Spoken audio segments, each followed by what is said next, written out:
Transmitting on YouTube.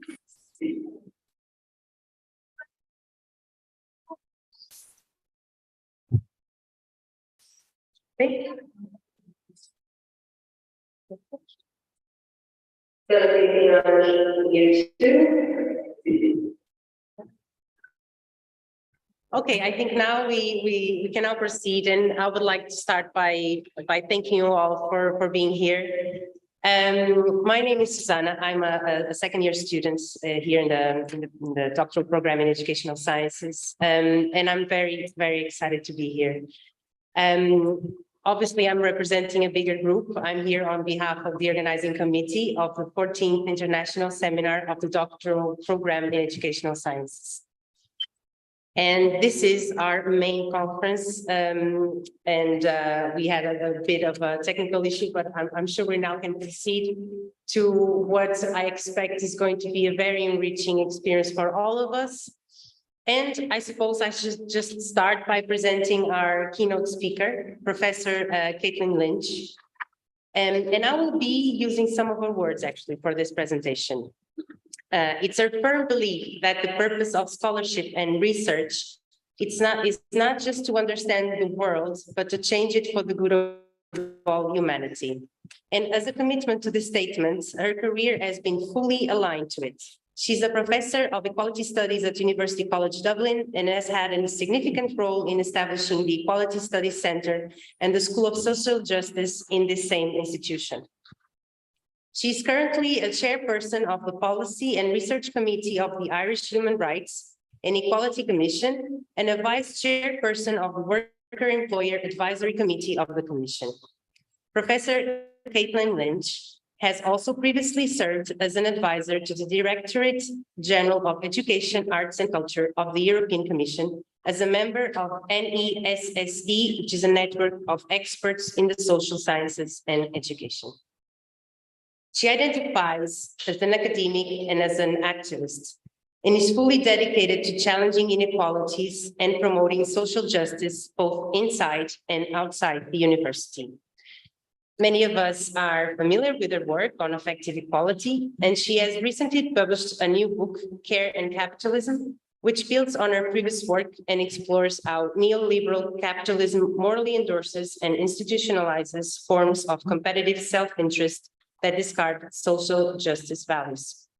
She will now present her keynote entitled Care and Capitalism, Moving from Capitalocentric to Care-Centric Thinking and Practice in Research and Education. And she's going to be doing that for around 45 minutes. And we will then have time for discussion. Without further ado, I will now give the floor to Professor Caitlin Lynch. Thank you very much. And I'm here. Thank you for the honor of inviting me to speak. You can all hear me properly and maybe see me as well. I have great affection for the University of Porto because I've been there a few times. Sorry, I can't go in person, but this time of the year is very difficult for travel for me. So I'm very pleased to be here today. And without further ado, I will start to present my lecture.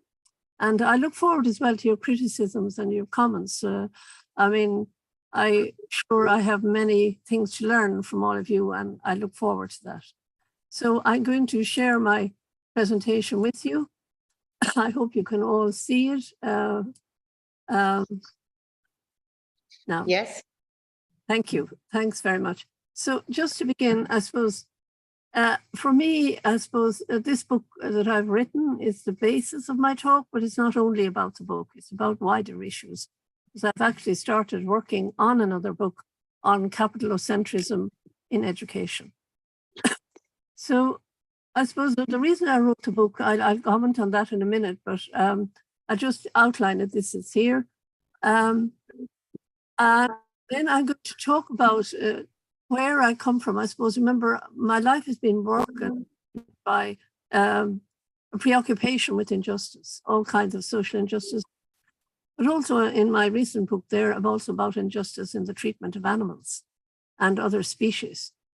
I never had time to write about it now, but I have incorporated that in this new book. So I write about, I suppose, talk about care as abject. both inside and outside capitalism in this talk, and about how then I'll talk about the capture of education, how education has become beholden in many ways to the capitalist project. And while I would speak about the implications of that for good and maybe not so good for humanity, and particularly then following on with the discussion of neoliberalism and its logic and its moral fiber and how it impacts on education. And then at the end, moving beyond centric education and care-centric and social justice-led thinking. So I hope I work okay now on this next choose to this particular, sorry, am I right? Reason, sorry, I must go back here. I suppose I begin by talking about where I come from, because I was, I suppose, very strongly influenced by a lot of Marxists, neo-Marxists and feminist scholars, I suppose most recently by Nancy Fraser, but also Axel Honneth and other theorists, mainstream European theorists, and of course originally by Rawls and theories of justice. I have felt that there was always something missing in these dominant liberal and Marxist theories of justice, certainly in terms of their ontological assumptions about the human condition. I think they basically are work on the premises that people are cognitive rational actors, Homo sapiens, and especially for education. And there's a disregard really for the rationality of care and feeling, as Martha Nussbaum and others have documented in some detail. And more recently, I suppose, Joan Tronto on her work on caring democracy, her notion of homo curans, that people are caring people as well as self-interested, as well as market interest, and that there is a morality in the human condition that has often been overlooked, and a sense of ethics within the field of education and indeed the field of social justice.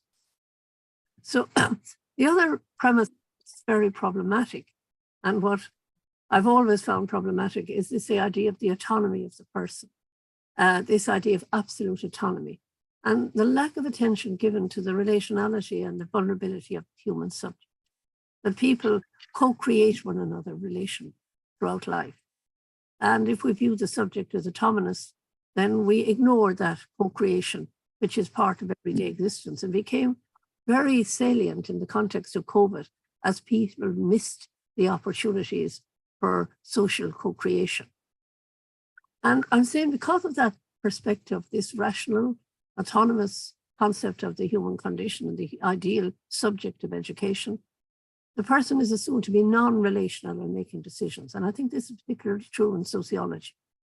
The assumption is that social actions are driven by interests of power, status, money, rather than care or concern for others, rather than moral and ethical considerations. And there are numerous people writing about that now, I suppose. Certainly, Andrew Sayre wrote about it many years ago, and more recently, a number of people in Brazilian context of sociology are writing about it. And the citizen, therefore, is seen as this rational, autonomous, largely white male actor and relatively privileged, but it's also seen as a public adult citizen, the citizen who can enter into contract. So it's about a very particular concept of the person. And I think that's a huge problem for the understanding of social justice. I don't know if you're familiar with the work of Monique Lanois. She's in Canada, and she's written very eloquently, especially in feminist philosophy, about the neglect of the notion of independency and that in the human condition. So what it is, I suppose, is where equality, effective equality came from, is a challenge to mainstream liberal and neoliberal, neo-Marxist theories. It's about recognizing the relational character of human beings, that we live in profound states of interdependence, and that effective relationality frames our social dispositions and choices.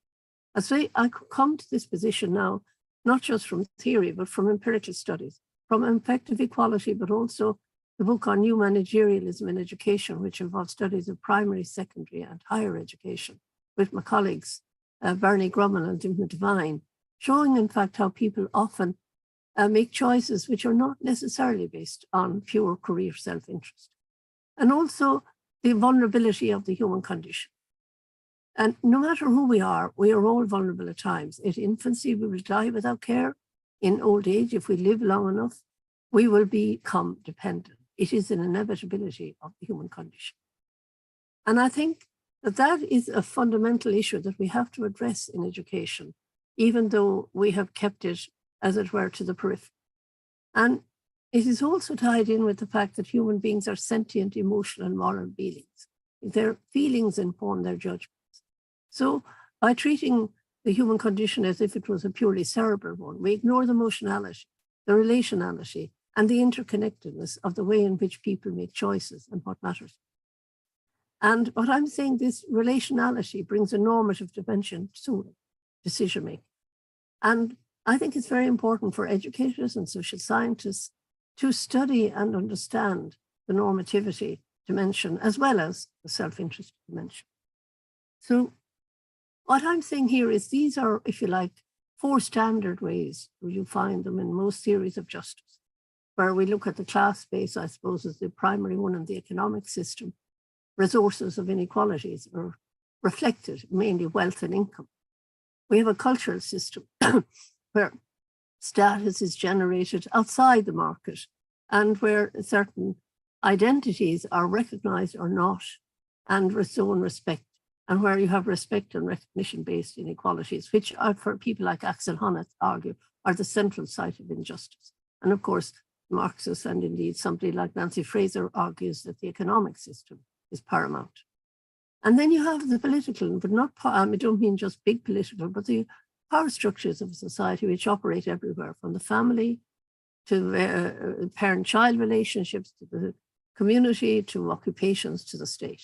And this is the question, representational inequalities, where there's inequality in the participation in the exercise of power. But I would argue these first 3 are very well recognized in the literature. But I suppose what I have come to is to argue that there are relational inequalities through the affective system, both in the doing and receiving of love, care, and solidarity. And I suppose the point I wanted to make in the book is that all of these are deeply intersectional. And we mentioned this inequality from theory to action in effective equality. But I think what I wanted to elaborate on more recently is, while the generative side of injustice is often in one system, it pervades all systems. If you take the economic, social class, working class people, people who are poor suffer enormous resource deprivation, but they also suffer to a lesser degree arising from that lack of respect because of where they live, what they look like, the clothes they wear. They often aren't articulate, so they are not represented and given parity of power in participation in public or community life. And as we know as well, that when poverty greatly affects relational life, because when people are poor, there's more conflict over resources, and it affects our relationality in our intimate life and in our community living. Where poor areas are often areas where there's far more violence, people are subjected to disruptions, and in their location of where they live and in their physical spaces arising from their poverty.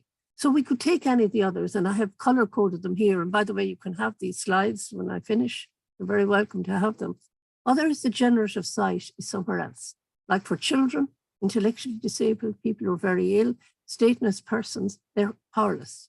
They often have no standing. They may have legal standing constitutionally, but they have very little power to exercise any type of autonomy. So their generative site may be in the field of power, but that affects everywhere else. Children often don't have an independent income. They're often not respected when they give their opinion, a huge issue in the court system. And as I said, they are often the people who are subject to abuse and violence in families and elsewhere with very little recourse of action because of their powerless status. And just to come, and I think that the logic is clear from what I'm saying, the cultural I've marked in green and the same issues apply. And of course, in the affective system, the people who do most care work are women and girls. And that has enormous implications for their ability to earn their living. Most we know across Europe that it affects women there, and they're less likely to stay on employment if they have a number of children, if there isn't good childcare. It affects the lack of respect that they get because of their femininity. They're not seen to be equal often. The trivialization of the housewife as a trivial task. And of course, often because they're primary carers, they can't participate in policies. They can't enter the public domain because they have people who are highly dependent on them. On the other side of the affective system are those who are deprived of care. I would think of those who are incarcerated for mental illness reasons, or sometimes in prisons, often for very trivial crimes. They lack all the others: respect, power, and of course, very little money. And equally, people who are in refuge or asylum have experienced the generative site is their care deprivation. So I'm only saying this to show that the affective system is not on its own, nor am I saying that it is of, the only thing that matters. I just wanted to make that clear before I went on to discuss the whole idea of care. I think it is deeply intersectional with all the other injustices, and one impacts on the other. But why does it matter? Why does it matter so much? Because they're foundational for the production of life in its human form. Social beings, if we are to be social, if you like, do not exist prior to their relations. And I think that's very important. We do not exist socially as beings until we relate to somebody else. And they involve work, physical, emotional, mental, is well documented, and they're productive. I think that's what we forget, whether it's the community life or at work where we have collegiality and support from one another, we produce people in their humanness. And this kind of care, whether it's at the political level or at the family level or the community level or the state, it's visible in its absence. For example, it produces negative outcomes. If you're familiar with the epidemiological work of Wilkinson and Pickett on social injustices, it shows that inequality undermines health, it undermines the well-being of children, it precipitates violence, etc. So what I'm saying is the lack of care for people reflected in the institutions of the state produces harm, as it does indeed in households, families, or communities. And the other reason that matter is that women are the default carers, not just in the primary care sphere of household and family, but often at work. They get the care tasks, or in the services industry where they are overwhelmingly people who dominate the public care sectors of health and education, and indeed in many civil society movements. So why is I feel there's a big problem? Well, I think there is a big problem in academia within liberalism to begin with, because care work is not seen as a public, and I've devoted a chapter of the book to a critique of liberalism. Care work is not seen as a public and political matter. It's not seen, of course, this is also true of neo-Marxist thinking.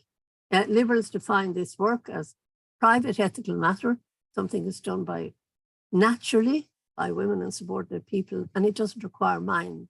It's not seen as a res cogitans, as a work that could conceivably involve intellectual work and intellectual exercising of the mind.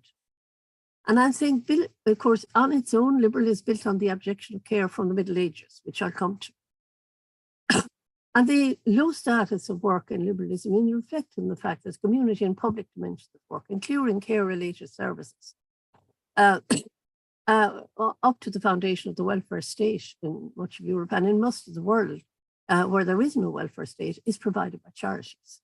It's not seen to be essential to the functioning of society. So what I think has happened under neoliberalism is it builds on this prior disregard and the political tradition where doing care work, creating people, listening, attending, minding, being there, producing food in a caring way is not defined as productive because it doesn't have an exchange value. It doesn't seem to have a market value. But I would argue the problem with neoliberalism is that view is not just confined to the liberal tradition, it has a long history. But what neoliberal does, it builds on this. And because it's not just an analytical model, but a normative framework, deeply inscribed in our languages and our discourses, it prescribes who we should be and who we should not. It creates new human subjectivities. So what I'm saying here, the care is abject. And again, there is a chapter in the book on this concept. It's not new, nor is it unique to capitalism or even contemporary liberalism, because it was never seen as citizenship defining work. If you go back to the Descartes and, you know, to the 16th and 17th century, it's not seen as the work that was part of society. It was seen as work that was natural work, part of nature. Work that was done by people who were not seen to be fully part of nature, sometimes slaves, women, and indigenous people, especially people whose skin was black or brown. But the assumption was that this was not citizenship defining work. And when you add to that, if you like, assumption from the Middle Ages, which was very much part of the thinking from Francis Bacon and others, societies where production is oriented to exchange rather than use or provisioning develop a disregard for care as a use. And of course, contemporary capitalism is overwhelmingly governed by the principle of accumulation and exchange. And so while it benefits from the use values of family care and community and voluntary labor, it doesn't see itself as having any obligation to support it, because it's not defined as real.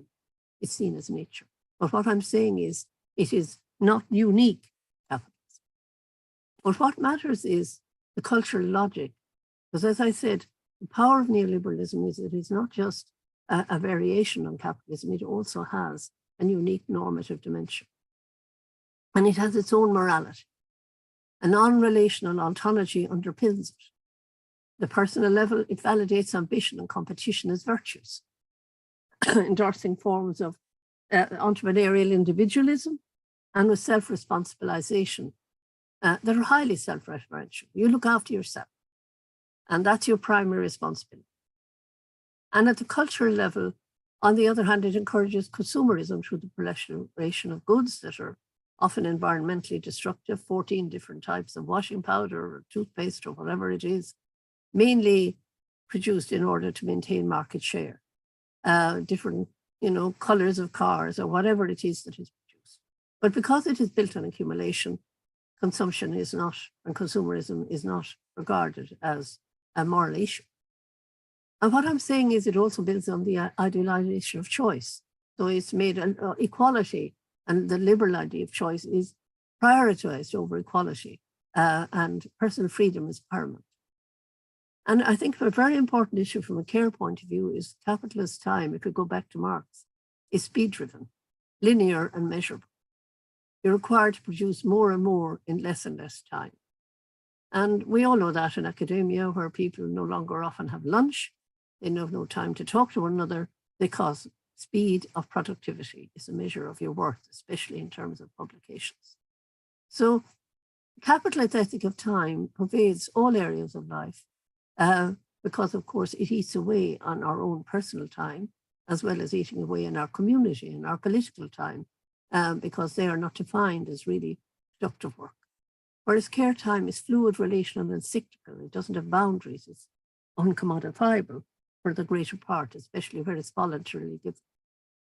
So what I'm saying is that neoliberal capitalism is profoundly careless, because the pursuit of personal ambition is equated with virtue, regardless of its purpose. I suppose the modern version of self-interest is self-responsibilization. Because it actually argues and that a moral rationale, it gives a moral rationale for self-interest, because it said, oh, you must look after yourself, that's your duty. So a new duty of self-interest has been created in the words of responsibilization. And what it does, I think, is it generates a deep carelessness, both collectively and individually, to the suffering of others and more who are more dependent, and indeed to the suffering of non-human species. And an actuarial approach to human relationships, we calculate, is it of value, is it not value? Is somebody of value to me or is it not? And you often hear in academia, I'll do it for a line in my CV, because once I've done the line, then I have accumulated some product which I can then use to advance. And that is an actuarial mentality, creating a kind of new social nature, as I said, hardwired to the myth of merit. Whereas people, as Michael Sandel spoke about in his new book, The Tyranny of Merit, people begin to believe that they own their own personal success.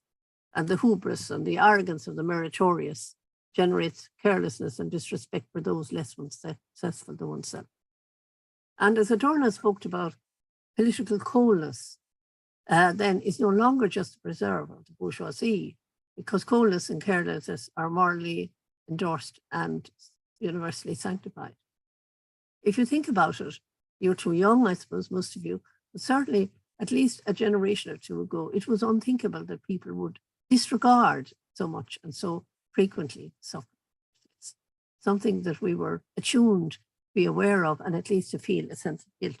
But it's not now, because it has become normal to be self-interested and in the name of being responsible. So what I'm coming to now is education, and what is the role of education in there? I'm part of a group at the moment. I think there might be some people from Portugal, I don't know all the members, who are trying to develop a declaration on humanizing education. There's 17 countries involved in Europe alone, and then all countries, there are several ones in Africa and Asia and South America and North America. But I suppose the question I ask is, what is the role of education research at these times of crisis? The world's 10 richest men doubled their income during the pandemic. Women and minorities and people in developing countries have been hardest hit. The wealth of since 1995, the wealthiest 1% have nearly acquired nearly 20 times more of the global wealth than the bottom 50%. Wars are ubiquitous. There's the rise of anti-immigrant and aggressive nationalist populist right, the rise of anti-democratic autocracies, even in what are seemingly democratic states like the United States. There, certainly you have seen it in Hungary. And so there is a rise of an autocratic tradition and an authoritarian thinking. And of course, the exponential rise in global power of financial capital. So I was saying, what is education to say about this? Or do we just sit and do what we always did in education and research? My argument today is that the human capital model of education is the one that is seriously problematic, if that is all that we do. The OECD, the World Bank, the European Commission have all defined education as a mechanism for producing human capital. Good education is defined in personalized human capital and making oneself skilled for the economy. One is expected to have a productive and entrepreneurial attitude to yourself. And for the political goal for most countries to produce a market-ready, cosmopolitan worker, ideally suited to building a calculated entrepreneurial self who will service the economy. And people like Simon Margesson has critiqued that, but it is a very powerful model. It's in all countries, it's in most policies.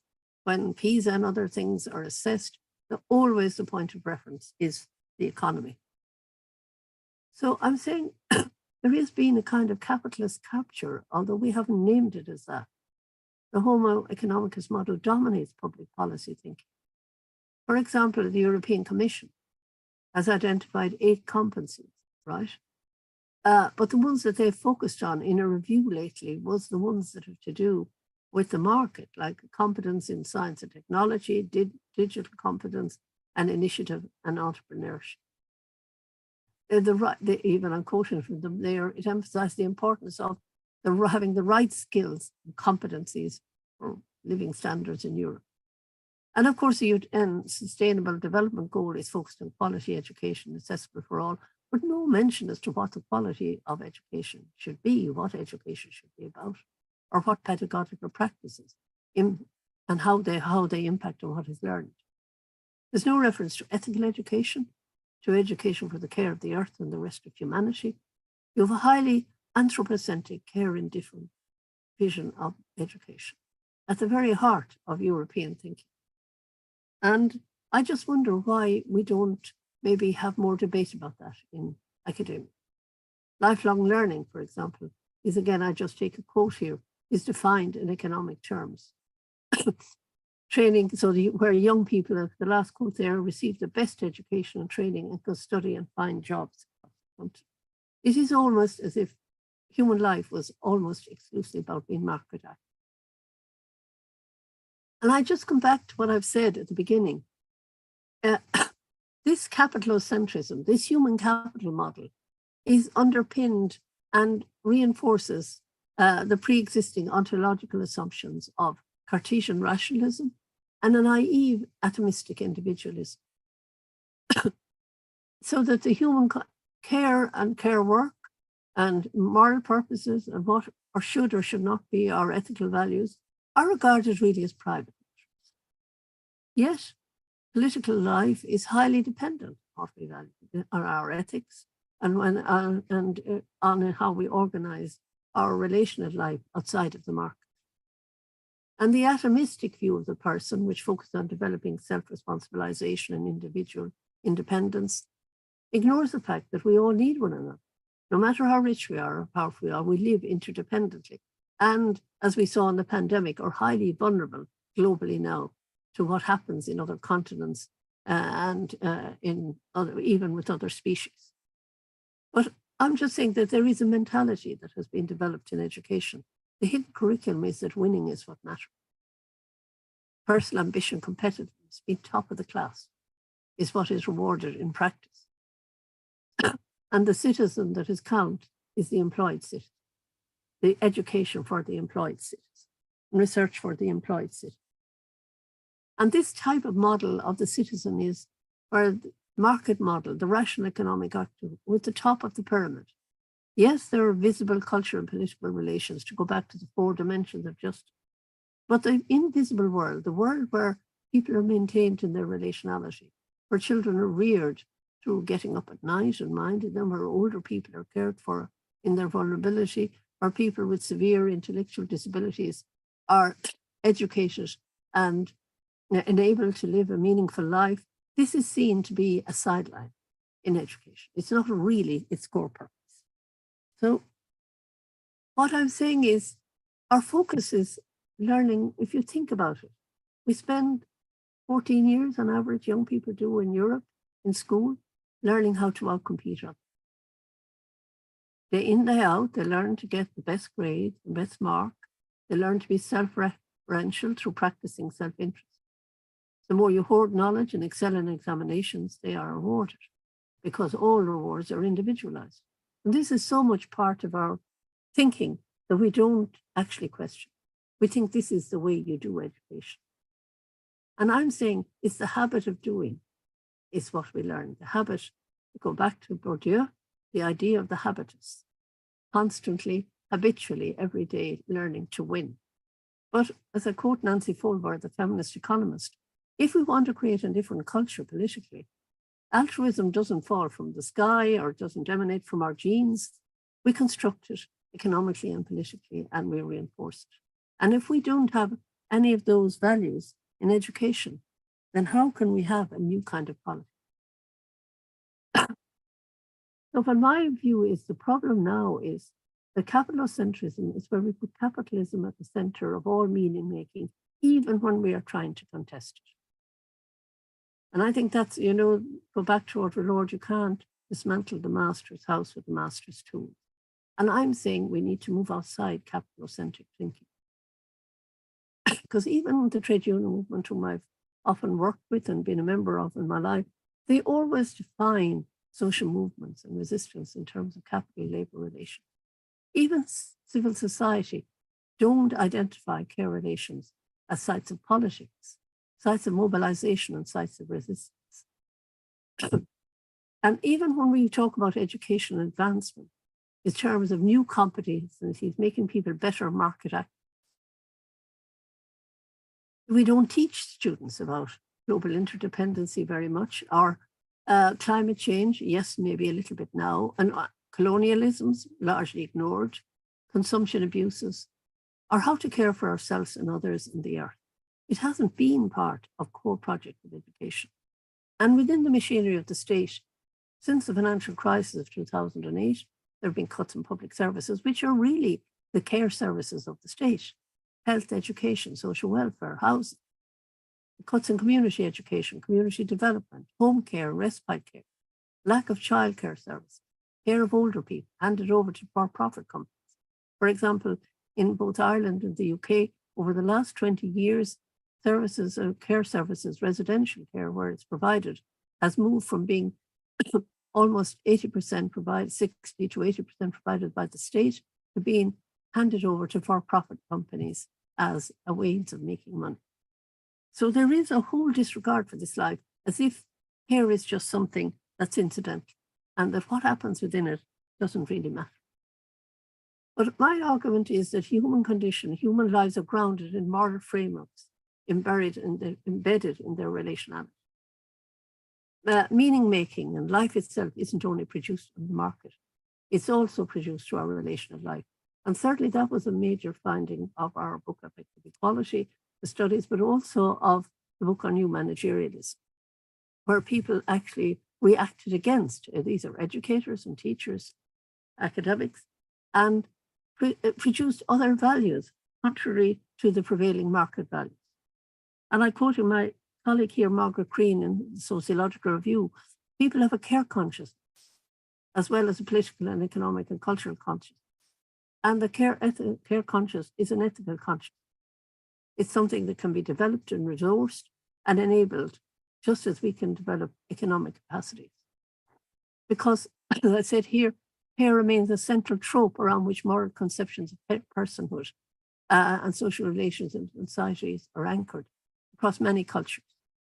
And, you know, Lakoff's work on kind of hardwiring of mentalities, and people can be hardwired to move beyond capitalist-centric thinking if their care lives and ethical concerns are allowed to be moved from being dishonored, being claimed as educational public issue.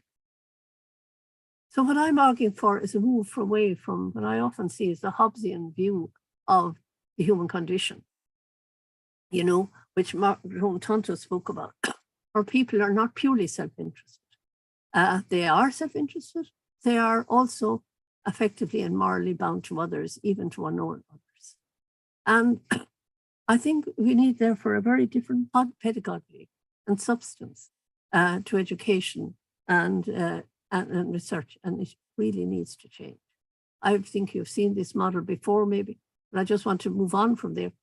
You know, we live in these worlds of primary relations in the intimate sphere. Secondary relations includes education, the care economy, for want of another word, of professional relations in social welfare, housing, etc. And of course, at the level of the state and international care relations. And these are all interwoven. And of course, they can lead to relations of abuse arising from power differentials, as well as relations of care. But what I want to say, go back to Raymond Williams' idea of residual values as sites of change. Residual values are those values as experiences, meanings that cannot be expressed in terms of the dominant culture.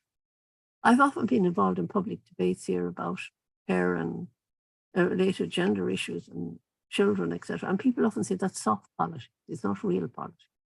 Well, without this politics, there would be no adult politics. But this world exists like in an underground. There are sites for generating change, I believe, that can be articulated and resourced as they have a long history. And because being needy and vulnerable is endemic to the human conditions, everybody is involved in some way, being a carer or a carer for. And what I'm saying, creating new ways of seeing the world, incorporating a care-centric ontological understanding would help us see and recognize a new kind of politics and indeed a new type of education. And I mention here that I think it's very important to be hopeful, because people say, oh, there's nothing happening. There are multiple social movements throughout the world where involved social movements that are anti-capitalist, anti-racist, and that are care-related. Indeed, as I show in the next slide, you can have these. I just mentioned some of them here. School strikes movement, the indigenous lands movement, the Societe della Cura that happened in movement in Italy, especially during COVID. There were many social movements where care relations became a site of mobilization. Sometimes care of the environment, sometimes care of other people, sometimes care of the earth. Lately in University College Cork here in Ireland, there was a Deep Commons conference focused on solidarity and care. And of course, there are a variety of care-specific movements in the field of the economy, which indeed there are in Portugal. I was reading about them today. The Constitution stipulates the care and support of the creation of cooperatives, which indeed ours most certainly does not. So there's a great, what I'm saying about residuals, we've forgotten that some of these things are here. We've forgotten why they were formed, and yet they are the site where the generation of new ideas about education, ways of working, and ways of organizing that aren't driven by share price and capitalist interests, but are locally controlled, available, and invest the money and resources in and around the communities that produce the wealth. So I'm saying that formal education needs to change, become great. We do need to seriously think. I think we've been very shy of doing this. Great education that is focused on social justice, caring for humanity and the environment and other species, and bring it into the language, into public discourse. But I would give a health warning here, because I'm very conscious, having been involved in equality studies for over 30 years, that learning the right ideas doesn't always make one act ethically or in terms of social justice. Paulo Freire says knowledge is practice. It's very important. We need to, behaving and living ethically is important for developing a sense of what it is to bring about radical change. Because again, I come back to habitual practice and living out ethical ideals and principles. We come to appreciate our own relationality and respond to the suffering of others. I don't think it's a matter of just, there was a huge debate here, we should all read philosophy and everybody become very ethical. Unfortunately, the evidence does not support that. But we have to try and to think at the same time, I think it's important that we learn new ways of thinking, but we also need to learn new ways of practicing and move out of this idea that knowledge is just acquired as a form of private capital acquisition. I feel very strongly about education. If you go back to Althusser, education and research are democratic spaces for institutionalizing and initiating change. But I think those of us who are in public education, we don't use education enough. It's one of the few. The media is not, in most societies, it's not publicly or democratically controlled. Neither is religion, obviously. Families are very idiosyncratic in terms of ideology. And education is one of the few sites in which we can bring about radical change in how we think about things and also how we do things. But I don't think developing skills for instrumental reasoning is sufficient. We need to look at new modes of assessment, to really think the individualistic, rational, cultural values that underpin modes of assessment. Whereas I said you're just rewarded for your own individual effort. Group-based assignments, cooperative learning, joint projects, collective productions in research, de-individualizing achievement.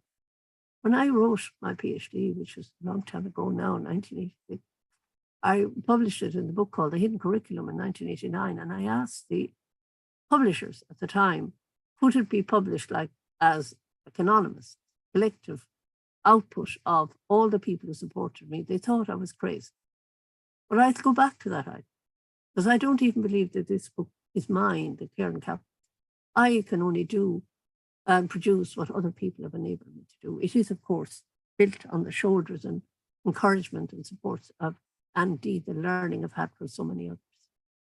So what I'm saying, we need a new epistemology and anthropology and ontology to inform education and research.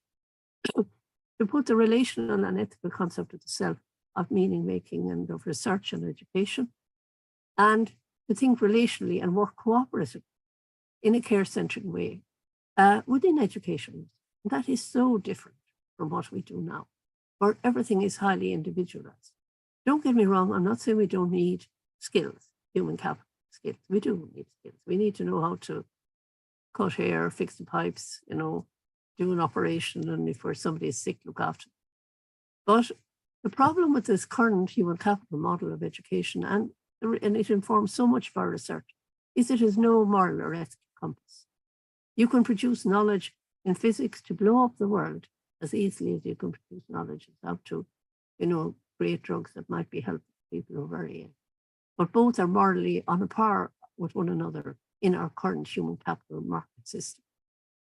And of course, as I said, it's exacerbated by the atomistic principle underpinning it. So I'm nearly finished, you'll be glad to know. This is an enormous challenge. It's all the concepts and frameworks to culture and communities know the world, the epistemic perceptions and moral dispositions, the structural conditions that generate these modes of thinking. But I still think, because it's difficult, doesn't mean that we shouldn't try to do it. But what I'm saying here, as I suppose, is yes, the logic of ethics of neoliberal capitalism dominate public discourse and politics, exacerbate inequality, endorse institutionalized competitive interest and jettison social values. But they are destroying the world. So I think education and research, especially in the social sciences, has an enormous responsibility to try and create a new model. Because while people are self-interested, and they are bound effectively and morally to others, even to ignore others. And that discourse of care and rationality and solidarity needs to be brought out into the public domain. It needs to inform educational thinking, theory and practice. And it also would bring, I think, a new era of hope to move humanity beyond a narrow kind of capitalist-centric set of values. So just to finish, there are 10 chapters in this book, and I, of course, only dealing with some of the issues in them today. But what I'm trying to do is, I suppose, to say that I think the book, although it's not about education per se, I do think it is all about education too, because education is a huge site of potential for realizing social change. Thank you very much for your time and attention. Thank you.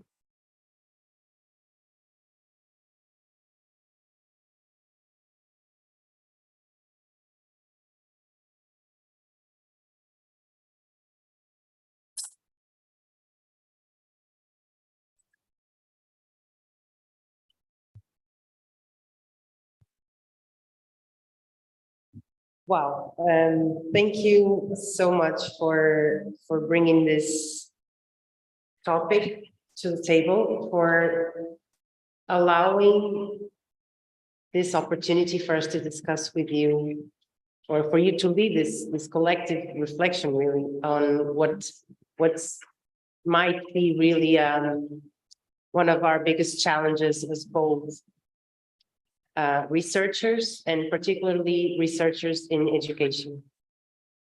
I'm conscious of the time, so I'm going to be asking now if anyone has any questions. Perhaps I could just open the floor now for questions, comments. I don't know who wants to start. I know it's a lot to sink in. We need to allow it for it to sink, but. And I'm also very conscious of the fact that probably for most of you, English is not your first language, and it's so hard to ask questions in a second language. So I don't mind if, listen, it's so easy when you have speaking your first language, but it's so difficult, especially in a big audience and a lecture, to ask in a second language. So it doesn't have to be perfect, and I don't care. I mean, we are dreadful in this part of the world. We're almost monolingual, you know, we don't have even your knowledge of second language other than Irish, which unfortunately isn't much use to us outside of this jurisdiction. I really, any questions? We do have a question. John. I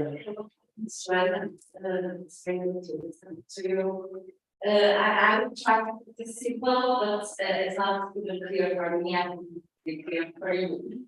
You talk that care is or should be or is an unqualified value, and my question is about this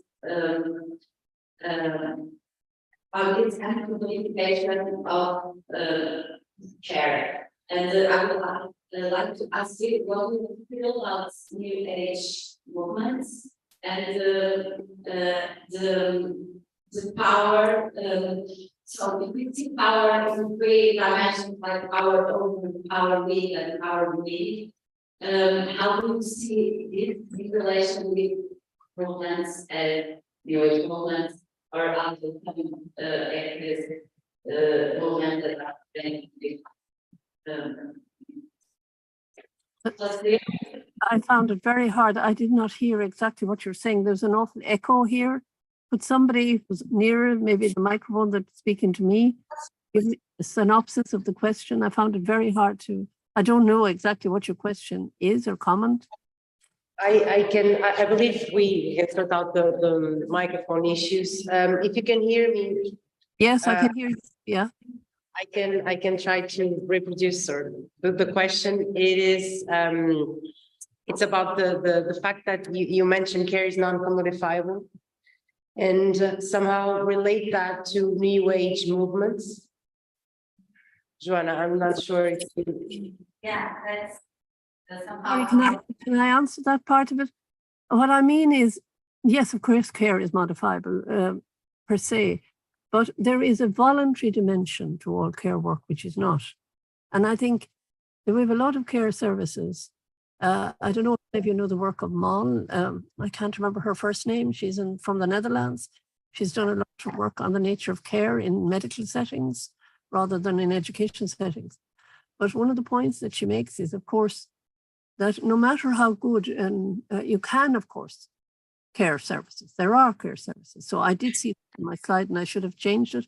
But what I meant to say, and what I mean, and I say in the book, is that, first of all, intimate love work can't be, is non-substitutable, because you can't, mutuality at the heart of intimacy, which you can pay somebody else to do. You can't pay someone to go out to dinner with your partner and say that it is yourself. That is a contradictory position, or visit your parent if they're sick in hospital.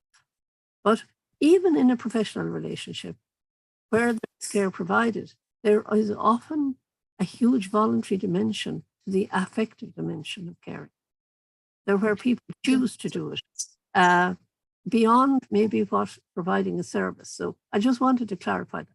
There is a voluntary dimension to it. Now, maybe there's a second part now to the question, but I just want to clarify. Joanna, do you think, if you think not something, okay, we're gonna go for another question. I believe we understood now what the issue might be with the echo. So what I'm going to do is to ask if someone has a question, perhaps trying to move closer to this receptor here would be ideal. Otherwise, I'll try to reproduce the question here as well. We will go back to that idea in a moment if we have time, Joanna, if that's okay. I would like to ask if there's if we have any other questions in the room, any other comments. If not, I have one that perhaps I could mention now. It's really a concern, I guess. But as I said before, as researchers in education, we have what in my perspective is a dual responsibility. The first, obviously, is to drive the change of educational systems so that they can effectively address human beings' interdependence. And the second one, I suppose, is to understand that the questions we choose for research, the way we can conduct the research, all of that is very important as well. So considering how research careers are impacted by the same neoliberal logic, it seems like we as researchers in our research, we need to show our market value as well in a way. So that needs to be fought, I believe. Where do we start? Where do we start? We have all of these constraints about funding, publications. If you have any thoughts on that, please share with us. It's a very interesting question. Will I answer that question first or respond first? I do think it's an enormous dilemma. I don't want to underestimate the weight of history upon you, but I suppose the first thing we can do is to start to write and think about things that we think matter and would make the world a better place. And however, I think at the moment, like, you know, funding streams, as you say, often, like the amount of books that are produced every year, as I call them, the school effectiveness type books about to make schools more, you know, manageable, manage children, functionality books. They're dreadful. I mean, they are truly not research books at all. They are really about manipulating, managing, and creating human capital outputs from the education system. So I think it's about designing, and certainly in the European context, I don't know if you get European funding. My experience is the European Research Council and related bodies is actually very interested in new ideas, in innovative projects that are looking, and whether it's experimental work that you're doing or whether you're going to do, you know, work that is actually questioning the validity of producing people who are very well educated, but who are so unable to act, as it were, outside of the frame of their profession in any way other than in their self-interest. That is a huge issue for Europe. I mean, a lot of professional bodies, I don't know, the teachers are the least culpable, I suppose, but certainly a lot of professional bodies, law, medicine, dentistry, they are really just bodies for the protecting the self-interest of their members. That is what they are. They are no more than that. And I think there are huge issues that arise for education in the universities, in the sense that there's often, as I said, no moral compass, no appraisal. And what we produce in research is just sort of, well, if it gets the funding and we write a paper or whatever it is, that's all that matters. But what I'm saying is that the whole concept of ethics and especially care of other people and the environment, etc., isn't even encoded in our thinking. It's not hardwired in our brains. Our brains are hardwired to do what you've just said. It literally is a hardwiring. And we think of, and I'm not saying you can give up that, because you can't give it up completely. But you have to, I suppose, look at new ways and new ways of funding, and new ways of inventing ways of thinking about doing research differently. What would a more care-centric thinking mean if we design a research project? What would it mean? I think that's a very good question. What would it mean? And I don't know what areas of research you're in, but I think it is a very big question, because often we produce knowledge which is functional for people in power, but for the people who are not in power, it is of no great value. It's another way of colonizing them and managing them and controlling them. I wrote about this a long time ago, about class and colonization in education in the British Journal of Sociology of Education with the working class community activist Kathleen O'Neill, where the knowledge we produced in the academy was really often just about managing poor people and keeping them in their place. It wasn't about transforming them. And an awful lot of it is about counting. And go back to Foucault, it's about numbering, controlling, managing. So I think we have to know what projects are we involved in. I don't know how your funding comes, and I know it's different across all countries. But I think we need to start looking. Let's say we tried and run a project where we were going to evaluate students only cooperative. How would that look? Would we look for EU funding?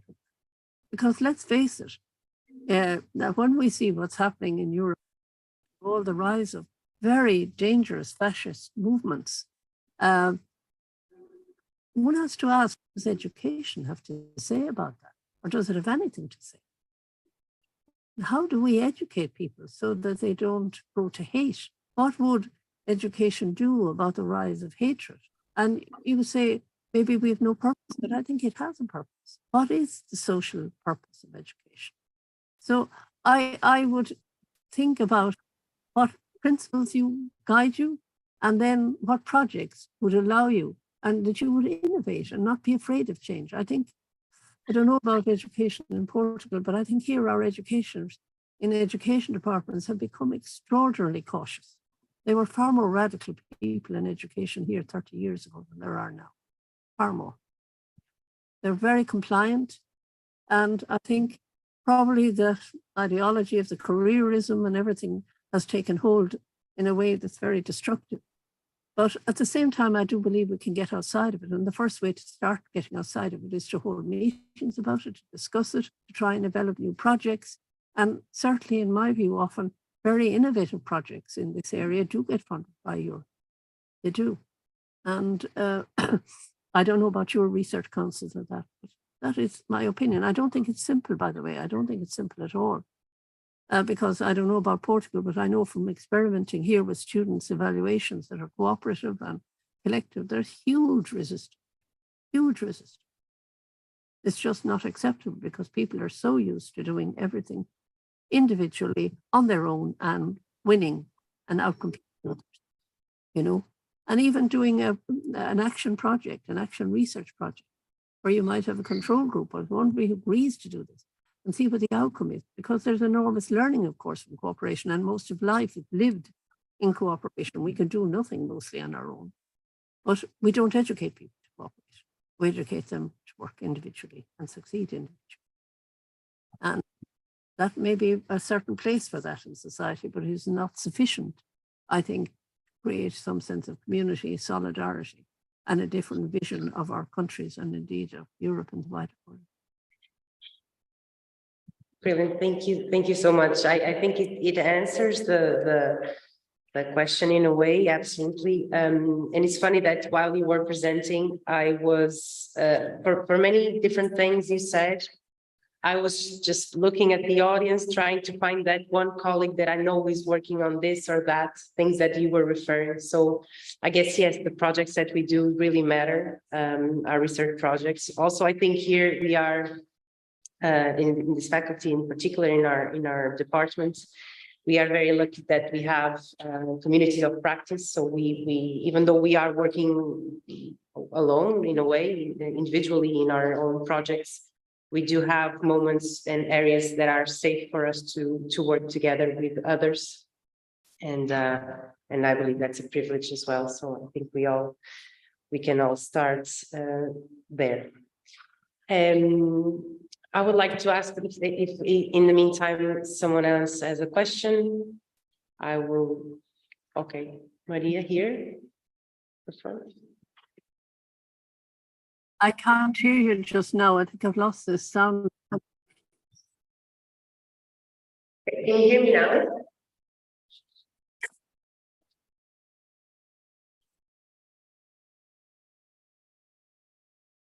Can you hear us now? Yes, I can hear you now. Yes. Okay, great. Hi, can you hear me? Sorry? Can you hear me now? I can't really hear. I don't know. Have you a question? Hi, can you hear me? Yes, I can hear you now. Okay, my name is Maria, and firstly, I wanted to thank you for your presentation. It was really interesting. And what I wanted to ask you is, how are human rights and human rights education connected to this care-centric approach? Is that it? Is that your question? Yes. Yes.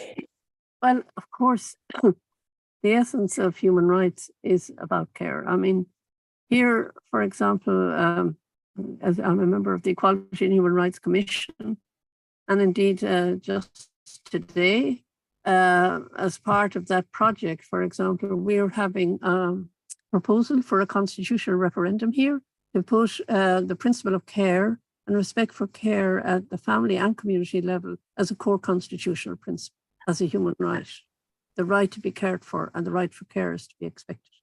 So what I would argue is that human rights discourses go back to your foundational problem, I think, here is liberal political thinking. Human rights education has normally been informed by liberal political thinking, which in fact has not traditionally regarded the issue of effective equality, care in the doing and receiving of care as a human rights problem.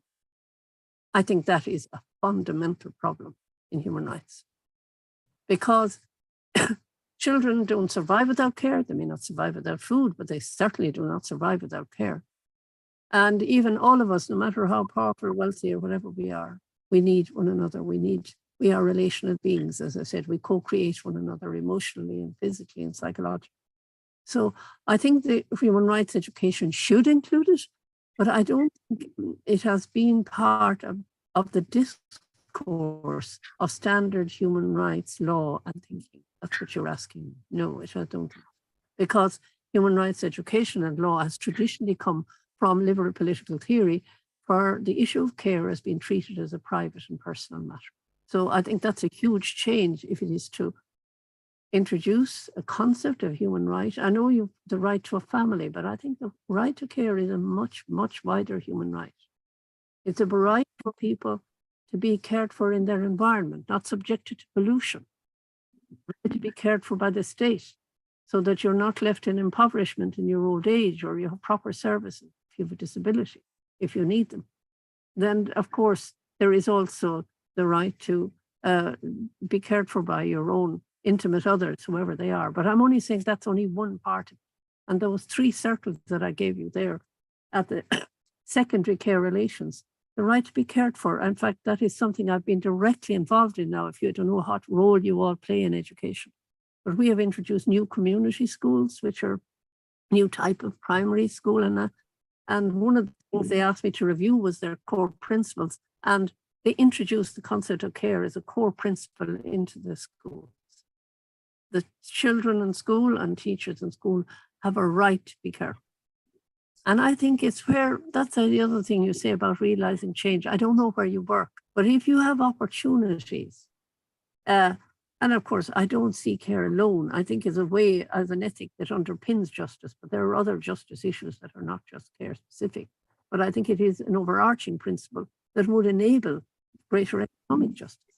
Because if you allow huge economic inequalities, some people basically have a poorer life, and that is to show them disrespect for their living, their way of life, and their ability to look after themselves. So it is a careless mentality.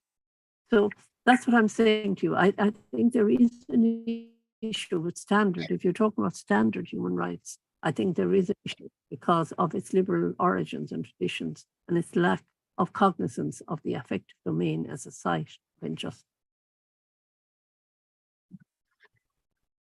Great, thank you so Can you hear much. me? Any other comments from the audience? Question? I'm very, yeah, there's a, okay. We have one, but because we have the receptor here, perhaps we need to wait for this mic to be utilized.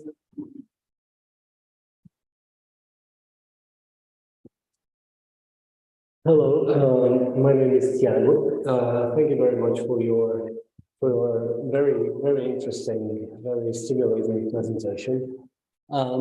I would like to see if you could elaborate a bit on what you said about the need to rethink modes of assessment and to rethink the individualistic, rationalist framework that drives the modes of assessment.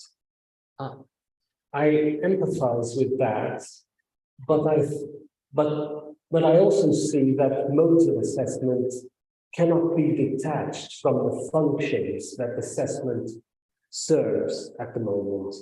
So if we stick to the same purposes, to the same functions of assessment, and substitute the current modes for other modes, what are we left with?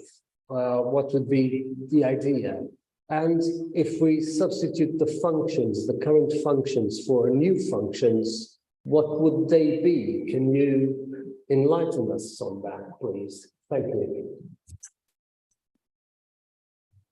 Well, I think there is an enormous dilemma. I mean, performances, if you take assessment and education, are highly individualized, as you say, to select, stratify, and label people for the labor market. That is their primary sociological function. And but I just put it back to you something else that is true also. We know from research, for example, especially research on elites, and I'm not saying this is an answer fully to your question, but I just mention it because it comes to mind, that many people who occupy elite positions in most societies are disproportionately from upper middle class backgrounds, not necessarily the best academic performers, but in fact have social capital in the Bourdieusian sense of the word and are well networked into institutions of power. This is well known with the Bank of England, for example. It's known with major financial institutions. It's known even in the ministries of the UK, where most of them attend public schools, and it isn't their academic genius that gets them to where they are. So I think there is a meritocracy. That somehow those who succeed are always the best, the most able, the most capable. Most of us learn to be able and capable on the job. I'm not saying we shouldn't have competencies, but I think we need to explode the myth that necessarily this is the only way to select the most able and the most capable. That is what I would say. That I think is very important because often the opportunity to develop capabilities is itself deeply classed and racially biased in most of our societies. So I think we need to ask, is it always true and is it always necessary to select in that way? Because talking about their core function, that is precisely what they purport to do. But if you look at, I don't know about Portugal, but certainly if you look at the class stratification of our higher education system, the more elite the faculty, the more elite the degree, the more social class and racially biased in terms of its intake. So I question the fact that everybody who does well in individual performance is always the most capable, competent, or will turn out to be the most capable, competent person when they're employed. That said, I know that you can't do this overnight. I'm not silly. I have been involved in a lot of change. I mean, let me just say, practically speaking, for example, we have a new subject here called Politics and Society for your baccalaureate or leaving certificate examination. And a very significant portion of it now is based around project work, some of which is cooperatively led and required to be, etc. It was a huge battle to get that in there. I was involved in the original stages of it, not in the latter stages. And there are different modes of assessment, etc., which require collaboration and cooperation. There's still a very large individual element. So I think it's about changing the way in which we view education and what its purposes it serves. Is it really meritocratic? Because the basic argument always is, when you question the modes of assessment, is education is meritocratic. It is more meritocratic than a lot of other social institutions, but it is far from completely meritocratic. So would I change? You can't change it overnight. I absolutely agree. It's not possible because there are too many other social institutions to which it is tied. But I think we need to think of how would we reconstitute it? And if we started to give people common grades, would it matter? Would it matter that much? That's what I ask. If we didn't select and stratify so carefully and assiduously for the labour market, would it make the labour market that different? Would we develop other skills, for example? We would have teamwork, we would cooperate, we would collaborate, we would learn to compromise, we would learn to produce new ideas collectively, because always the more people there are in the room, the better the ideas. So I think that we need to think about what would be the benefits of be, not just what could we do. And you know, in a class stratified society, which is what you're talking about, education is the primary selective mechanism to distribute people across the class system. But I'm only saying, if we neutralized and reduced the stratification through, for example, more cooperative, more shared learning, more common grading, more different styles and modes of assessment, would it make that much difference? That's my, I don't know the answer now. I'm not saying I'm God and I have a simple answer to this, but I think it would produce a very different type of mentality, where we see and learn from the benefits of working with others rather than always seeing, this is what I do on my own. And I think also people forget that, I don't know about you all now, you're all working on your PhDs, but when I was running our PhD program, we had a weekly, we had a roundtable every fortnight. So people could come and just share their miseries or their whatever. And I think that's very important too. And often people share their ideas, their struggles, their hardships, their feelings, etc. about the PhD. But if they're very, you know how isolated it is. And I think people find that so demoralizing as PhD students. I do. I really think they do. They feel very isolated, very alone. Maybe you have a better setup than we used to have. But I think it's another way of looking at how we could improve the learning of people, as well as maybe improving their quality of their life while doing their PhDs, and indeed while doing other forms of learning. I'm not saying I have the answer to all your questions, but I'm trying. Absolutely. Thank you so much. I guess I'm cautious of the time. We might have time for one more question. If not, oh, okay, Joanna. Okay, Joanna, come over. So I guess we'll go back to that first question, more or less. Okay. I'll try. Hello again. I'll try to make it simpler. I would like to ask you if you are worried about the commodification of care in research, as it happened in the research of arts, for example, or activism.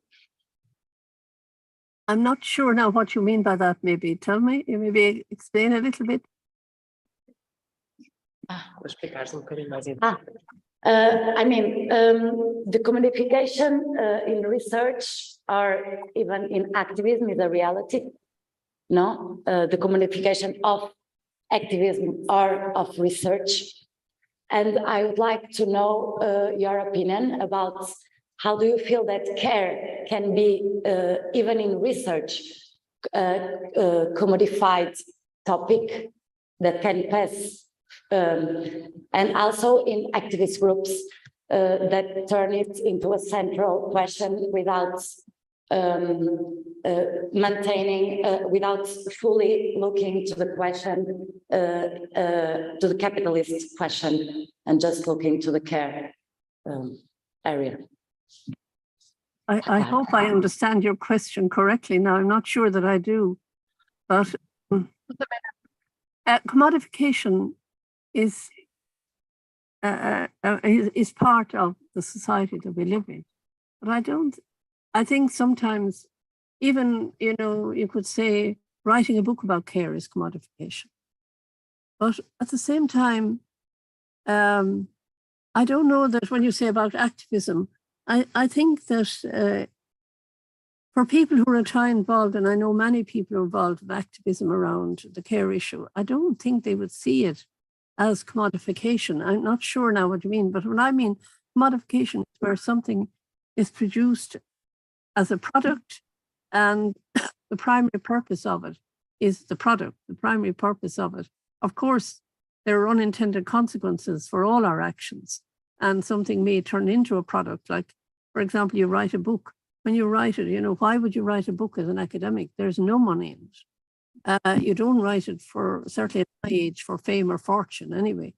And you do it because you think it's important to get the ideas out there. Or care work in research. Of course, people can start to quantify everything and measure it, if that's what you mean, and start to integrate it.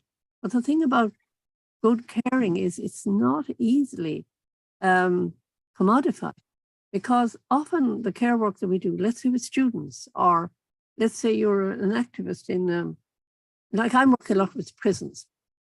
Take that at the moment. I'm involved in a number of prisons. I'm a member of the advisory committee on penal reform and research and everything. And so you do that work and you produce whatever you can to realize the project. Now, maybe people will capitalize on it, maybe people will misuse it, but in a sense, you can't control that. You can't control what happens all the time to what you do or what you produce. You don't have control over it. Once it's out there, it's out there. So I don't think activism per se is easily commodified.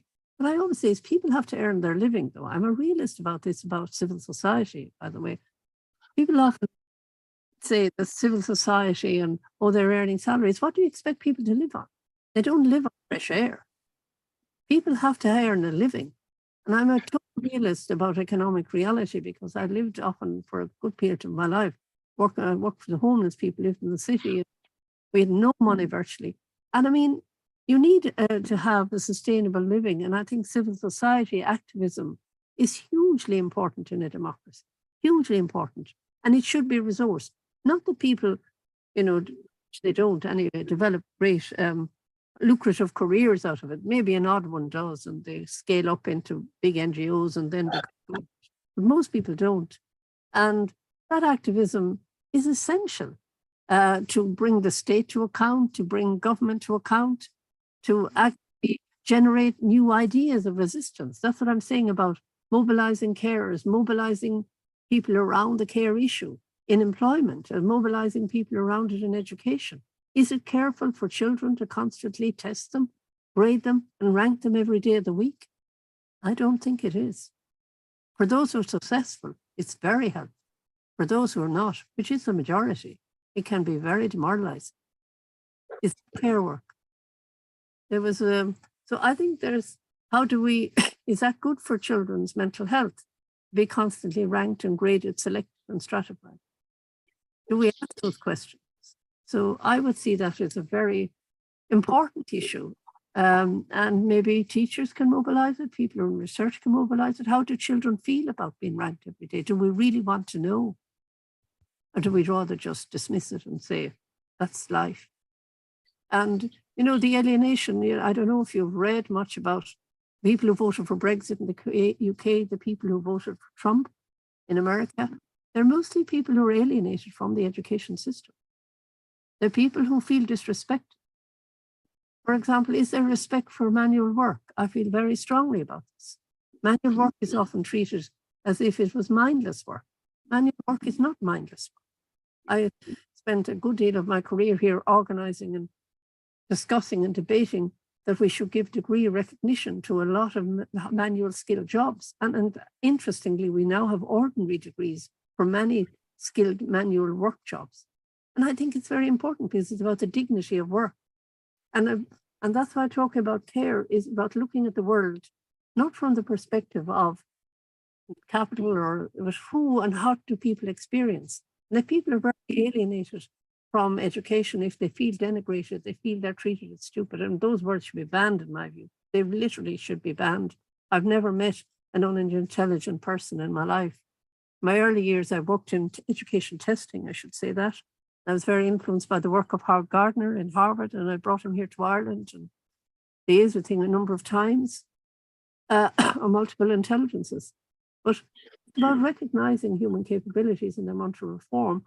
And that's why I talk about the Cartesian rationalism, as if that's the only capability there is, instrumental reasoning, you know, logical, mathematical intelligences, etc., linguistic.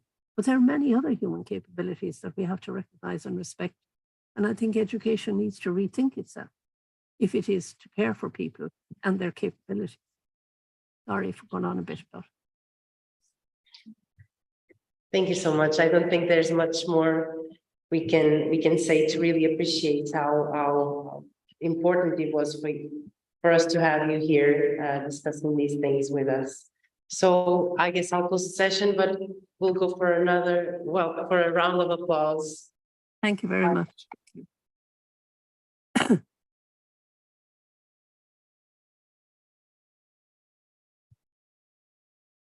Thank you very much. I enjoyed the session. Really express. Pardon?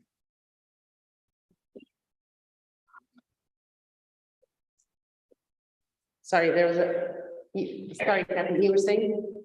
No, I think I might leave you now, if that's all right. And thank you very much for inviting me. And I hope I will send you the slides. You can give them to people if they want. Is that okay? Oh, that would be brilliant. Thank you so much. Yes. Oh, no problem. I believe that is, you don't own these things, you know, belong to everybody. So I'll send them to you now. Okay. Thank you very much. Okay. And good evening. Okay.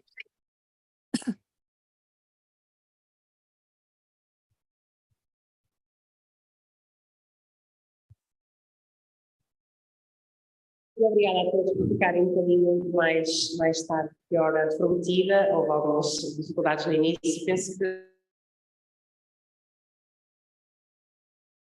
todos conseguimos esta temática e realmente este discurso mais ativo e menos eficiente, se calhar, para a nossa casa, para os nossos projetos e para que possamos sair daqui um pouco mais inspirado, apreciado, que é o tema deste nosso seminário. Muito obrigada pela vossa presença.